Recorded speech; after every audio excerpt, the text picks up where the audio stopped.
beekamtiin artistoonni garagaraa bakka hojii aartii garagaraa keessa seenanii fannoo isaanii dhoksanii fannoo isaanii ofirraa kutanii fannoo isaaniitiin saalfatanii suuraalee qulqullootaa garagaraatiin saalfatanii kan hojjetan jiru jechaadha. Kanaaf iyyuu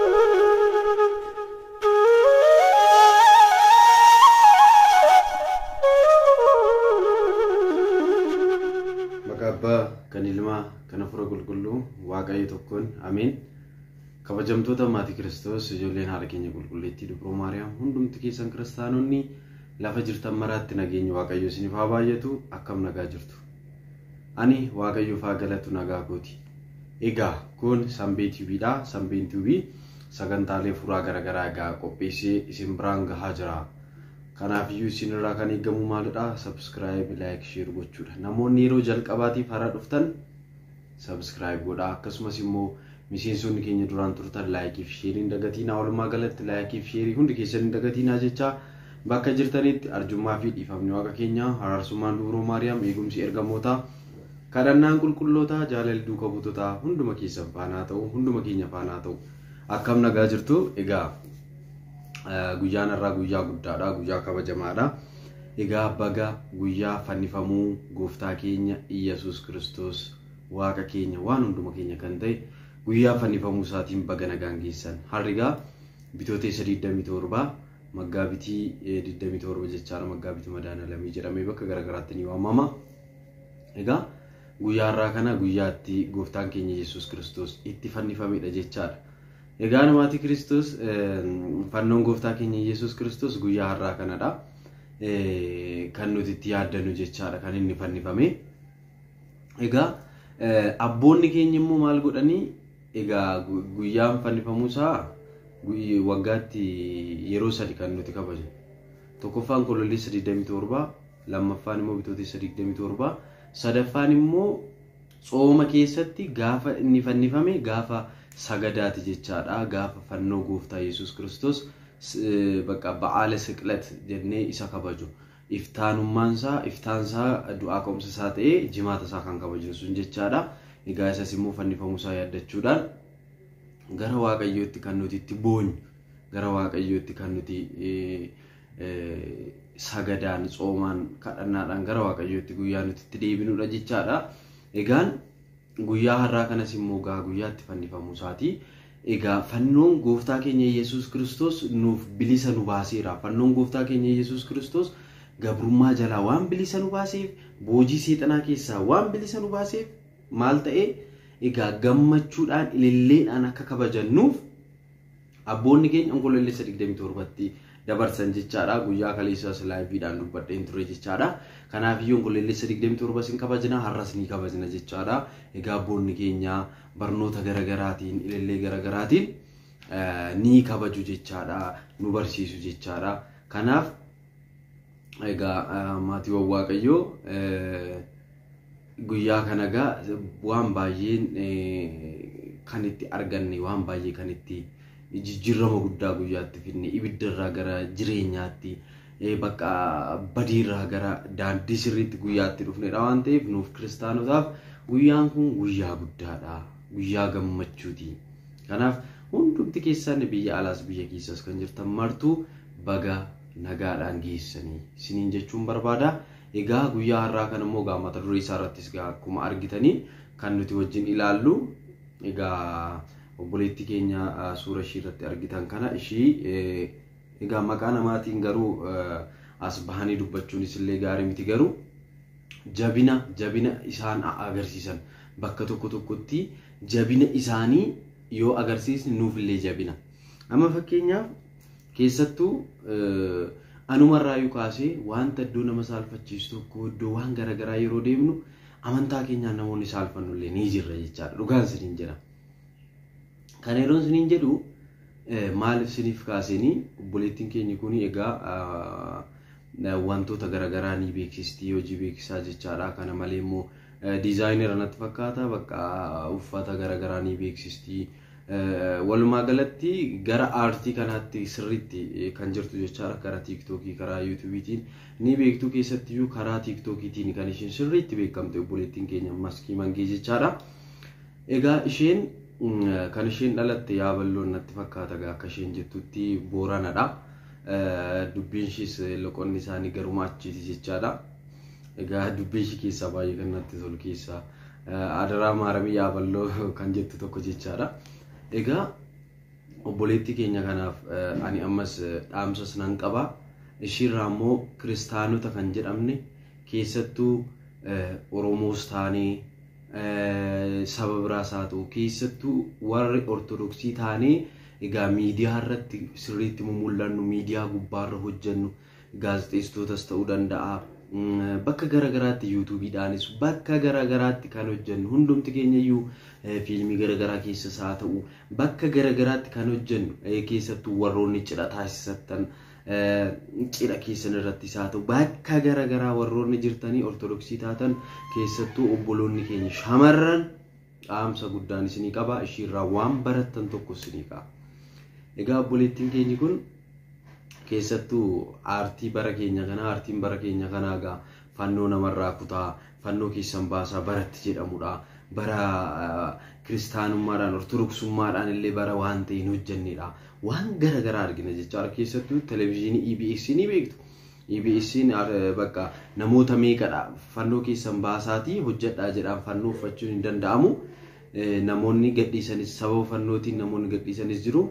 Warri kaan immoo maal godhu fannoo isaanii kana baasanii ofirraa kutanii har'a ishii nyaatanii bulaniif jechaadha. Bor jiraachuu isaanii osoo hin beekin addunyaa irratti beekamuuf addunyaa kanarratti bakka isheen akkasidha ta'e gaazexeessituu EBSdha, isheen nama beekamtuudha, isheen fiilmii hojjetti, isheen diraamaa hojjetti, isheen akkasidha bakka jedhamuuf jechaadha. Ajandaa namaa keessa galuudhaaf fannoo isaanii eenyummaa isaanii ofirraa kutu jechaadha. Dhugaan isiniin jedha. Kun gadi aantummaa gadi of buusudha jechaadha. Kun gadadummaa bara abaarsaa sun keessa of galchuudha jechaadha. Kanaaf obboleettiin keenya kun immoo yeroo baay'ee nan ishee arga. Yeroo baay'ee lafa deemtu kamirratti iyyuu fannoo ishee irraan bu'u jechaadha. Fannoo ishee ofirraan kuttu gonkumaa jechaadha. Fannoo ishee gonkumaa ofirraan kuttu waan biraallee ofirraa baaste malee kirriin ishee kun akkuma jirutti jechaadha. Amma ishee argee miidiyaa garagaraa irratti amma ishee argutti fannoo ishee ofirraan kuttu jechaadha. Nama beekamtuudha. Nama bakka waan karaa garagaraatiin akkuma argitan gara aartiitti nama seenaa jirudha. Seenteetti aartistoota garagaraa faana ni oolti, ni hojjetti. Karaa yuutuubii, karaa feesbuukiitiinis haa ta'u, karaa keessattuu karaa tiiktookiitiin beeksisa garagaraa ni hojjetti. Waan garagaraa ni hojjetti. Hojii ishii sun garuu fannoo ishii kana faana walitti hin fidne isheen. Maaliif guyyaa takka fannoo ishii kanarraa ofirraa kuttee hin beektu. Moodilingii keessatti illee fannoo ishii ofirraa buustee hin beektu. Dubartoonni keenya kaanoo fannoo ofirraa darbattee bakka fannoo kana xebeexxeba farajjiin hojjette kunoo yookaan warqii miti yookaan birrii miti yookaan waanumti isaayyuu hin beekamu kunoo asirratti of tuulanii xaxanii deemu jechaadha kaan. Yookaan irraan bareedu yookaan irraan fokkisu bakka waanuma ta'e kotota fakkaatanii diikoorii fakkaatanii kan deeman jiru jechaadha. Garuu obboleettiin keenya kun guyyaa tokko fannoo ofirraa kuttee hin beektu. Kanaaf warroonni bakka beekamtii argachaa jirtan beekamtii qabdan gaazexeessitoota ta'aa bakka garagaraa warroonni jirtan isheerraa baradhaa. Fannoon keessan eenyummaa keessan yoo beektan yoo beekne amma yeroo hunda nan dubbadha amantaa pirootestaantii kan ta'an mee maaliif fannoo uffataa caqasa iddoo kamitti fannoo waa'ee fannoo kaasee wangeelli siin jedhu amma waa'ee fannoo maaliif fannoo uffataa amma siin jedhu fannoo kan uffatee ani Kiristoos fannifamee lallabaa ani ilma Kiristoos fannoo irratti fannifameeti ani kiristaana jechuudha. Ani kiristaana jechuun maal jechuudha beektu? Kiristaana kan baase diinota jecha diinota kiristaanaatu isaan kiristaanota jedhu. Isaan kiristaanota jechuun warra Kiristoos wajjin deemanidha. Isaan Kiristoosiin kiristaanota warroota duuka butoota Kiristoos isaan jechuudha. Kanaaf fannoo kana yoo uffanne eenyu jedhamna? Kiristaanota jedhamna. Kiristaanota jechuun ijoollee Kiristoos. Kiristoosoo ka isa fannifame jechaadha. Tokkoffaa Qorontos boqonnaa 1:23 irratti maal jedha? Nuti garuu Kiristoos isa fannifame lallabnaadha. Kiristoos isa fannifamnes jira. Kiristoos inni soobduun jira, inni soobu jechaadha. Ani Kiristoosii, ani Waaqa keessanii jedhee kan dhufe nu dogongorsuus jira. Garuu nuti kan lallabnu Kiristoos isa fannifame fannoo gubbaa irratti. Fannoo ishii kana irratti fannifame jechaan jiru. Fannoo irratti fannifame anaan bilisa na baaseera, dhiiga isaanaaf dhangalaaseera. Kanaafuu ani Kiristoosiin kiristaana isa naaf fannifame lallabaa jira jennee yoo lallabne maal rakkoo qaba. Amma hojii biyya lafaatiif fannoo ofirraa kunne addunyaa irratti beekamuuf fannoo ofirraa kunne borummoo naxalaaffatanii fannoo isaanii uffatan nuti kiristaana bakka adeemanii kun hin danda'amu jechaadha. Garuu obboleettii keenya kanarraa waan kanan argee beekamtiin ammuma dabalaa deemu kiristaanummaan keenyas dabaluu qaba jechaadha. Ishee faana kan hojjetan jiru obboloonni ishee jechaadha kan beeknu Qananii kan jedhamtus jirti ishiinis jajjabduudha. Waldaa Faayisaa Addunyaa faana guzoonii deemu imala hafuuraa garagaraa ni hirmaatu hojiilee hafuuraa garagaraa ni hirmaatu kawwaalanii deemu jechaadha gara gadaamii ni deemu. Kanaaf asumaan itti fufaansiniin jedha. Ammas dhaamsinani siif qabu obboleettii keenya maskii akkuma ammaa kanatti itti fufi ati nama jabduudha. Kanaaf aadaa kee osoo hin dagatiin amantaa fi aadaa kee walitti fiddee faaya aadaatiin faayamtee egaa fannoon keessisoo sirraa hin citiin warroota Oromoon amantaa maalii qabaa amantaan kan saba tokkooti kan naannoo tokkooti jedhanii amantaa ortodoksii kana an saba tokko taasisanii warroota fudhataniif illee deebii guddaa nu deebisaa jirta. Ortodoksiin Oromoo ciccimaan akka jiran illee nuuf lallabaa jirta nuuf dabarsaa jirta. Aadaa kee eenyummaa kee osoo hin dagatiin amantaa kee kirrii kee kabajdee jirta. Ammas beekamtiin kee kana caala yoo dabales bakka namoota hunda addunyaa birattis beekamtiin kee guddatee bakka akka artistoota biyya keenyaa caalallee kabajaan yookaan immoo gaa beekamtii guddaa yoo argattes illee gaa isa kaleessaa kee akka hin irraanfanneessiin jedha. Fannoo kee yoomirlee ofirraan kutii mul'isii deemi akkasuma jechaadha. Diinni hedduun ni gubbata beeka tarii hojii garagaraa irratti kana baasisiin jechuu siin jedhaniirus ta'uu danda'a. Ati garuu hanga har'aatti baastee sirraa argee hin beeku ani egaa akkuma kanaan itti fufii obboleettii keenya siin jedha. Walumaa galatti warroonni hojii garagaraa irra jirtan beekamtii qabna jettanii asiif achi fiigdan immoo dursa amantaa keessaniif kennaa dursa eenyummaa keessaniif kennaa eenyummaa keessan dagattanii amantaa keessan dagattanii hojii addunyaatiin beekamuuf hin ariifatinaa hojii addunyaatiin beekamuu hin barbaadinaa kan sin beeksisus Waaqayyo kan gadi sin deebisus Waaqayyo jechaadha. Waaqayyo yeroo dhufu gooftaan keenya Yesuus Kiristoos yeroo ergaa isaa dabarsu Yesuus Kiristoos yeroo dubbatu yeroo kabajarraa nama salphisu akka maleedha jechaadha. Akkuma ol nu kabajee kabaja guddaarra nu dhaabe gaafa nu salphisus immoo asiin gadi nu buusa jechaadha. Kana beekuu qabna. Kanaafiyyuu kana beeknee deddeebinee amantaa keenyaan cimnee dhaabbachuu qabna. Uummata fuuldura bahuudhaaf uummata fuulduratti beekamuudhaaf fannoo keenya ofirraa kutuu hin qabnu. Fannoo keenyaan boonuu qabna. Fannoon alaabaa keenyaa fannoon kan ittiin diina moonee kan ittiin bilisoomnedha. Fannoon alaabaa keenyaa bilisummaa keenyadha waan ta'eef fannoo Kiristoosiin boonuu qabna. Maal jedha seetanii irtuma deebisee jechaadha qulqullichi Phaawulos. Fannoo Kiristoosiin ala jedhe ilaala. Fannoo Kiristoosiin ala boonuun kan biraa of jajuun kan biraa anarraa haa fagaatudha. Hubadhaa. ከክርስቶስ መስቀል በቀር ሌላ ትምክህት ከኔ ይራቅ ላላ ከንቲም ቦኑ ቀምኖ እኙኒ ፈኖ ክርስቶስን ይጀቻ ፈኖ ክርስቶስን ፈኖ ዋቀ ኬኛን ሁምነ ከኑፍተ ይጀቻ ከናፊዳ አቦኒ ኬኝ ይጀቻ ራጋ አባኒ ቁልቁልቺ ኤፍሬምን ሶሪያዊን ውዳሴ ማረሚ ከንበሬሲ ውዳሴ ማረሚ ረትጋ ካንጅሩ አቦኒ ኬኛ ከአና ይሮ ሁንዳ ኬሰት ከኑፍ ካህኒን ጀቻራ ዋይ ፈኖ ጀቻራ ይወዳ መስቀል ኃይልነ መስቀል ጽነነ መስቀል ቢዛነ መስቀል መድኃኒተ ነፍስነ አይሁድ ክዱ ነህነስ አመነ ለእለ አመነ በኃይለ መስቀሉ ደህነ ይወዳ ፈኖኑም ነኬኛ ፈኖም ቤኛ ኬኛ ፈኖን ከንቲን ዲነ ኬኛ ሞኑዳ ወሪ አይሁዶታ ኒገኑ ኑቲ ገሩቲ አመና ወሪ ኑቲ ፈኖ ከናን አመኒ ኒ ፈይና ፈይኔ ረሲ ፈኖን ሁምነ ኬኛ ፈኖን ከንቲን ዲነ ሞኑዳ አጀ ወዳ ከናፍዩ ኑቲሞ ፈኖ ጎፍታ ኬኛ ከበጅኔ ፈኖ ኬ ዋቃ ኬኛቲፍ ሰገኒ ሰገደ ከበጃ ሰግድ ለመስቀል እግዚእነ ኢየሱስ ክርስቶስ አኩመ ጀዱ ጀቻል ከናፍዩ ሐለ ከናን ዲዲቡ ቀብና ጀቻል ወሮኒ በከ ገረገራቲ ሰኒ አመንታ ኬሰኒ ሳልፈተን አመንታ ኬኛን ሳልፈን ሁሉ ሂራይኔ ገሙ ጀቻል ማለት ክርስቶስ ከናፍ obboleettii keenya guyyaa takka gaa beekamee jittee amantii ishiitii saalfattee hin beektu. Fannoon ishee irraa citee hin beeku. Fannoo ishee faana deema jechaadha. Maaliifan kana kaase guyyaa har'aa kana namoonni ammoo beekamaa deeman jechaadha. Ammoo beekamtii isaanii deema. Asiin olii beekamaa deeman mana amantaarraayis amantaa isaanirraa eenyummaa isaanirraa illee fagaachaa kan deeman jiru jechaadha. Fannoo kana ofirraa kutanii waan xibixxiba faranjii ofirra kaahu, waan garagaraa ofitti suuquu, ofitti naquu.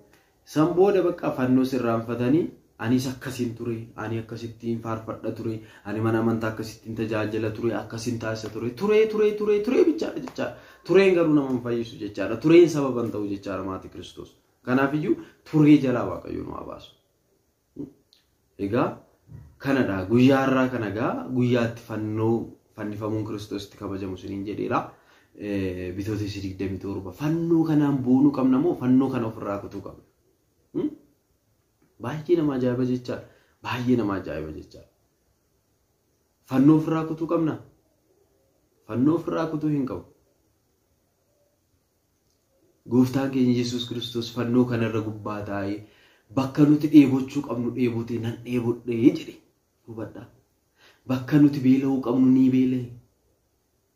Mee waaqni amma naga waaqni hunda nuuf kenna taxammaa'u nan dheebodhe yeroo jedhu mee sammuu keenyatti maaltu dhagaa fannoo kan gubbaa taa'eetiin maal ta'arii fannoonni anaaf isiniif jecha irra taa'ee dheebote sun irratti isaan nuti isa lallabna yoo jennee fannoo keenya kan uffanne kabajamoo ulfina moo salphinadha kun mee maal rakkoo qaba fannoo gubbaa taa'ee yaa Waaqayyoo yaa abbaa koo waan taasisan hin beekaniiti dhiifama godhiifi jedhe warroota isa fannisanii warroota isa garafaniif illee dhiifama kan taasise waaqni jabaa waaqa akkanaa kanaaf fannoo isaatiif kabaja yoo kennine maal rakkoo qaba mee har'a malee boru jiraachuu keenya beekna har'a waan abboonni keenya nuu kaan abboonni keenya waan nutti gaddan Waaqayyo waan nutti gaddu hojjannee har'a kana yoo buluu baannee halkan kana bakka rafnetti yoo hafne yoo boru salphannu Waaqayyo bira yeroo dhaabbannu yaa maatii Waaqayyo fannoo keenyaaf bakka kennuu qabna. Kana malee fannoo kana bichaa immoo uffachuu osoo hin taane waa'ee fannoo kanaa beekuu qabna. Fannoo kana jechaan Kiristoos lallabaa jira. Kiristoos waan inni nuun jedhe, waan inni nu ajaje, waan inni nuuf ta'e immoo beekuu qabna. Fannoo uffatanii kan deeman duuchaan immoo kiristaanas miti immoo maatii Waaqayyo. Amantaa isaaniitiinis warroonni ciccimoo ta'anii argamuu qabu jechaadha. Malee akkasuma bakka fannoo kana qofa uffanneef immoo kiristaanaan jedhamu. Kiristaanummaanis fannoo qofaan hin ibsamu waan ta'e. Fannoo uffachuudhaan garuu waa'een fannoo kanaa nuuf galuu qaba. Kanaafiyyuu egaa dhiifamaa isinitti hin baay'isee egaa haala kanaan osoo deemnee baay'ee natti tola jechuu barbaadeenii kabajamaa ulfaadhaa subscribe like share gochuun dagatiinaa barnoota garagaraa ni argattu jireenya hawaasummaa keessatti wantoota nu mudatan garagaraa ni kaasnaa ergaaleen garagaraa gorsaawwan garagaraa ni jira kanaafiyyuu adaraa hirmaadhaan isiniin jedha subscribe like share godhaa asumaan immoo ergaan hin dabarsu egaa kanaan dura waa'ee fiilmii akkan hojjechaa jiru isinitti himeen ture isarratti egaa waa'ee seenaa dhugaatii namoonni yeroo darbitanis waan baay'ee isiniif kaaseen ture isinis naaf kaastanii koomentii keessatti hunduu na mudate jettanii kan nuti hojjenne seenaa dhugaatii short movie fiilmii gabaabduudha jechaadha kan nuti hojjenne haala kamiin akka namoonni nama hatanii fi egaa warroonni qorichaan nama tuqan sun akkamitti akka irraa ofirraa eeguu qabnu gaa jechaadha mudannoo nu mudate irraan kaaneetidha. Egaa isa naatii show kan jedhu jalatti ni argattu samoonni niif gadhiifama linkii isaa description box keessa isiniin kaa'a achi seenuudhaan akka hirmaattan isiniin jedha. Kana malee immoo ayyaana gooftaa keenya Yesuus Kiristoos sababa godhachuudhaan sanbeen tuubii hojiilee hafuuraa garagaraa ni hojjetanii beektu. Kanaafiyyuu warroota harka qalleeyyii mana isaanii deemuun bakka garagaraa deemuun ni gargaara. Kanaafuu sanbeen tuubii akka gargaartan maqaa Waaqayyootiin isin gaafadha. Sanbeen tuubii yoo gargaartan sanbeen tuubii immoo si wajjin ta'u maal godhaa? Isaan kanas ni gargaara wantoota garagaraa taasisuudhaan istuudiyoo bareedaa isaa hojjetatee sagantaa garagaraa akkasiniif qopheessuuf karaa bantuuf waan ta'eef sanbeen tuubii akka gargaartan maqaa Waaqayyootiin isin gaafadha. Akkuma argitan bakka bareedaatti miti kana viidiyoo koos waraabaa jiru.